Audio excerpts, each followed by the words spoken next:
Intradermal injections. When we draw up the intradermal injection, we draw up, for example, tuber cell, and you saw that earlier when we draw out of a vial, it's the same thing. So once I have the medication drawn up out of the vial, I need to double check my dose one last time. My ordered dose says I need to give 0.1 mLs intradermally to my patient.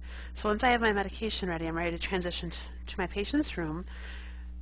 I need to wash my hands. I need an alcohol, gloves, and my injection. When I get into the room, now of course this is our injectipad, so it's not a real patient, but when you're with a real patient, you need to make sure that you check their armband for 2 patient identifiers. Have them spell their last name, their birth date, or something else. Because my hands are washed, the next thing I'm going to do is I'm going to alcohol off their skin. Now, the sites for an intradermal injection are the forearm, inner forearm, the upper chest, and on the back, in the scapular region. I need to put on gloves before I do any injection. And this is a good thing to do while your alcohol is drying so that you don't rush and give an injection through wet alcohol, because if you do that, it will sting for your patient. Now, a few things with the intradermal injection. The important thing is that your needle bevel is up when you go in, and we're going to go in a few millimeters underneath the skin. I stabilize the needle like this with the syringe on top of my fingers, and I need to pull the skin taut on the patient's inner arm. So this is my patient's inner forearm. I go right next to where I want to inject, and I pull nice and taut. My bevel is up. I go just under the skin with the bevel of the needle, just to cover the bevel, which is about 2 millimeters in.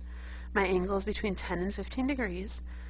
This hand is my stabilizing hand, so my left hand, or my non-dominant hand, is going to come behind, and I'm going to slowly inject over the course of 3 to 5 seconds.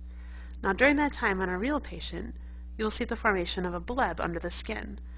If you don't see that, you need to stop and look and see where your needle is. You may be in too deep, or if it's leaking out of the skin, you won't be in far enough.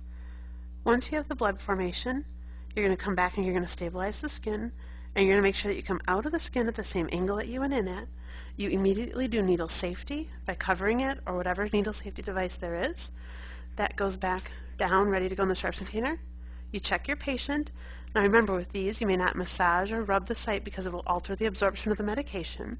Once you know your patient is okay, then your needle goes in the sharps container, your gloves come off, you wash your hands, you document the procedure, and you leave the room. And that's intradermal injections.